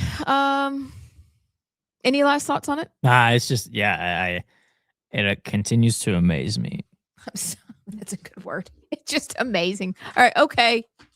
Okay. There's another part of the montage. We got about 15 minutes. Zohran Mamdani in his hoping you'd say that quote about Ronald Reagan's famous quote that the 9 scariest words are "I'm from the government and I'm here to help." Boy, it's like, well, actually, the scariest words are "I can't feed my family" or something like that. implying that, well, no, people who can't feed their families obviously need the government to do it for them, which is not a surprise, considering Zoran and his socialism agenda. By the way, also, there was a big story about how Zoran Mamdani brought the deficit to zero in New York without raising any new taxes or cutting any social programs. And then if you look into it, it's actually complete crap, because what he did was just push the repayment plan for debt like 10 to 15 years down the road, and then paused pension payments for I don't know how long. So it really was a complete lie. Like you just kick the can down the road on payment for the loans, and then, oh, by the way, the hardworking people who need that pension that all gets, paying into that fund gets paused. So it's all a lie, and everything about him and his agenda is a lie. But I think it hits home at the crux of the entire socialism agenda is they want the government to be God and to provide for people. What's the verse that God will look after the bird and look after, he'll look after you, he'll provide for you, he'll make sure you have what you need. He's essentially saying, no, government is that. Government provides. Government will provide you what you need. You have to rely on us. So I don't know. It's kind of a peek into the entire foundation of his socialism ideology, but also the ideology of just the Democratic Party as a whole. They want to eliminate God and make it government. That's right. Well, it is, I think that's exactly right. It's completely atheistic. It has nothing to do with God. And the only reason they would try to take him out is, you're right, because that's what they want to be. That's who they want to be. And they want to create an imaginary, utopia. And they want to run utopia. But the question is, when you see these kids in these man on the street interviews and they're for Zoran or they're for socialism, let's say it's a college campus, and they're asking those questions. The real question is, when has this ever worked? And when are we going to be done with the lie that, well, it just wasn't done the right way? And we're going to get socialism right this time. That's the part that kills me, because it's only the young and the very hippy-dippy, purple-haired libs that think this is a great idea. And I know that they were standing there with their grocery store, government groceries. I'm sorry. Let's talk about the post office or the DMV and many VAs across the country. Yes, some of the VAs are good. But whatever the government seems to run, they run into the ground. So I don't know what's going to happen with Zoran, but I thought, wow, this is pretty brave of a man who comes from a very wealthy family who can get whatever he wants whenever he wants it, to suggest that socialism basically is the way to go. Yeah. What a fat hypocrite. And what did he say that his campaign promise was that it would be, the grocery stores would be open within a year? Yes. And they actually won't be open until after 2030 now. And how many dollars? How many millions? 30 million? I mean, it ballooned quickly, just as quickly as the open date was pushed out into eternity. It felt like the amount of money that they were going to spend also ballooned. And I'm thinking, is this enough for people to wake up? Is it? But I genuinely hope that they figure out how to get this atrocious politician out of office. That's something everybody can agree on, who is a thinking individual, right? Yeah. Okay. By the way, we got some text. Maybe we want to read some text yes. to end of the show. Let's do. We've been talking. We've been making some headway here, but Brad from Crimestone sent a lot of good thoughts in on discussions we've been having. Okay. First of all, I said, y'all hear about the superintendent race where some of the ballots at one of the polling places was missing the incumbent's name? I'm sorry, what? I didn't hear that either. I did not hear that. Where, Brad, where was that? I have to figure out where that was. He said he did also say the Senate race did get a little bit negative, saying he got a text. I got this text too, favoring Marshall and claiming that Hudson was not right on immigration. That said, perhaps it was not the Marshall campaign, but rather a PAC. I don't know. But I did get. Did you get that text? No. I got that text of from Marshall saying, yeah, that Hudson will be weak on illegal immigration. It's like, I don't know where that came, but I don't know. And we talked about this off air. I think it will get. I do think it will get dicey. I think it's going to. And it may not come directly from Moore or Hudson or their campaigns, but the people on both sides, I think, will use other avenues to smear. Let's just say that if it ends up being Hudson and Moore, that they were already dicey to start with. I think Hudson's people were more calm but fervent in their support. This is just as an observer. Barry Moore's people were ardent and insistent in their support. I am very thankful that it is only going to be 4 more weeks of that, because that's a lot. Like we get the comments, we're reading through what people are saying. We are observers of this situation. And I thank God it's 4 weeks. That's all. True. For whoever it is, it's only 4 weeks. We can do 4 weeks. We just put up with 14 months. What else we got on our text lines from our friends? He said, also, speaking of pledges to serve no more than so many terms, Gary Palmer, anyone? Wasn't he supposed to give it up 2 years ago? And now here he is running again. Oh, right. He got a quote message from God, eye rolling emoji. Last time I checked, God was more interested in one's keeping of one's word. And if you're telling me that God cannot work through your opponent as well as he can work from you, well, let's just say that I'm going to need Luke's account of the Lord calling you a, quote, chosen vessel of mine before I'm willing to let you out of keeping your word. I hear you. I think many people feel that way, not just about that race, but about politicians in general. But if you say something, probably we'd have more faith in people if they would just keep your word. But that's a thing. Don't say it if you don't mean it. And it doesn't. And listen, again, I feel like I have to say this often. It doesn't mean we don't appreciate the people who are in office. That's not what that means. But I think there's a lot of cynicism out there because that happens repeatedly. He also said, Amy Beth, quote, Massey has a major Jewish donor. He said there are a lot of folks who are of Jewish heritage who are anti-Zionists, kind of what we were talking about. Yes. And talking about Zoran, he said, but wait, I have been reliably informed that only rapacious capitalists would ever cut payments to a pension plan. Yeah. Yeah. It's true. Got you. It's a good word. Anybody else there? Those are good. So if y'all want to text in the text line, 833-687-4448. Or just comment on the live stream that you're watching on. So on tomorrow's show, just FYI, not only will we have a quick look around Twitter and words of the day, and probably a little bit of Alabama news to start the day with, we also have, are we allowed to say? Yeah, go ahead. Lloyd Peoples, who just won his first race. He's coming on the show, 10:30. And then we have a friend who's been on our other show. I cannot wait to have her on. We're going to talk about the Islamatization of textbooks, among other things. She is so well versed in the horrific state of sex ed in Alabama.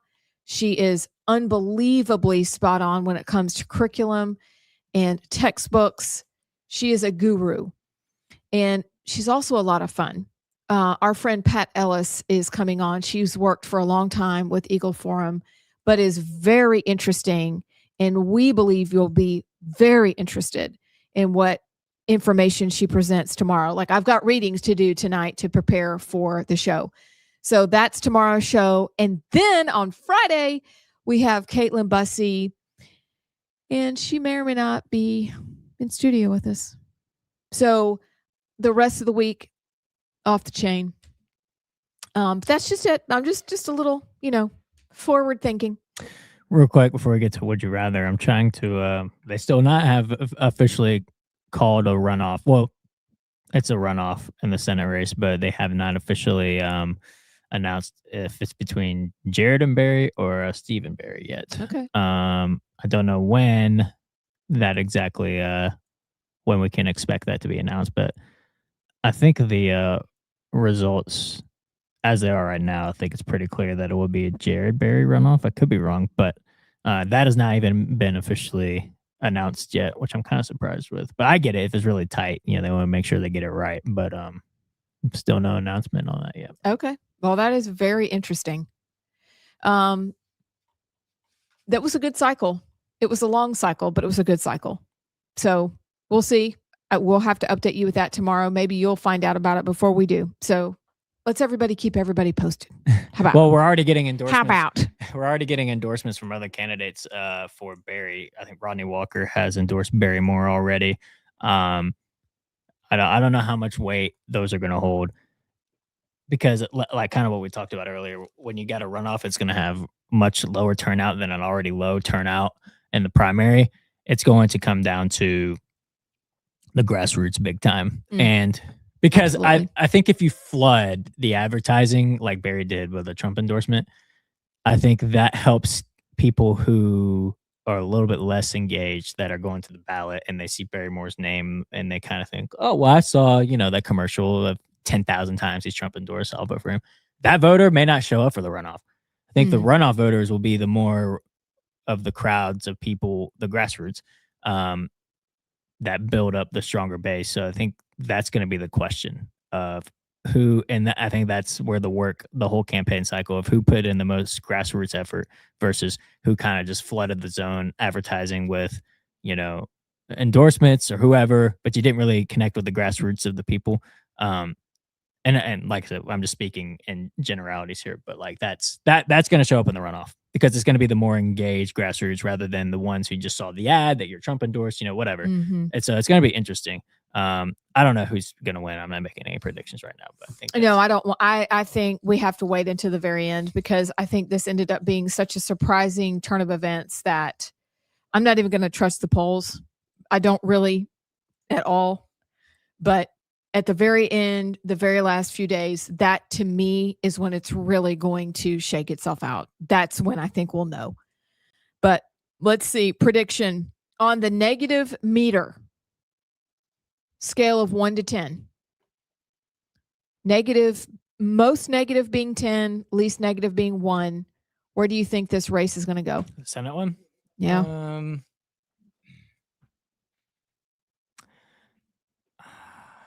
I don't know.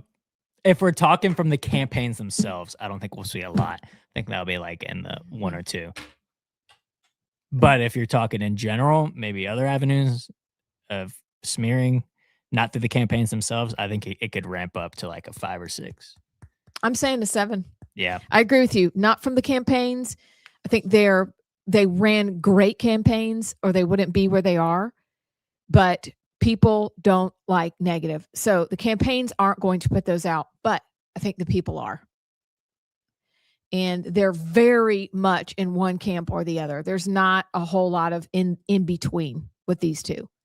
So we'll see, but I think it's going to be a 7 before we're all done. I think we're going to be like 2 jalapeno pepper spice before we're done. I think we're going to see a flooding of text and advertising and others from, Jared calling Barry a career politician. And like I said, maybe not from the campaigns themselves, but from PACs who are supporting either side. And I think on the other side, saying whatever you want to say about Jared, if he's a soft on immigration or whatever. I think those the texts and the PAC messages are going to ramp up. They're huge. It's going to be huge. Okay.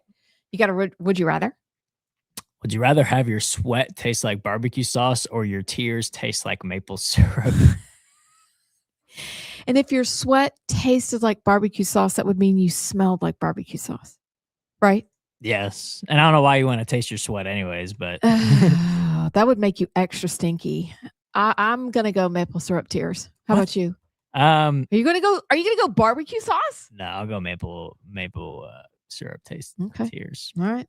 I don't even understand this one. This one says... Oh, and I had questions. Go ahead. Oh, you have one? No, keep going. Well, this one doesn't make much sense, but it's kind of silly. Would you rather eat a chocolate-covered bug or a bug-flavored chocolate?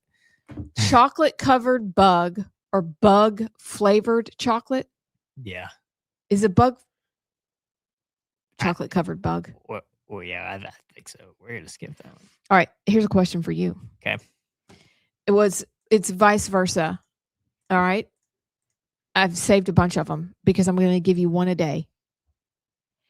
If my personality, and I'm going to call this on you, were an animal, what would it be? If your personality were an animal? Yes, and if yours were an animal. Oh. That's a funny one, isn't it? And you may not be able to answer today. That's fine. What? I don't know.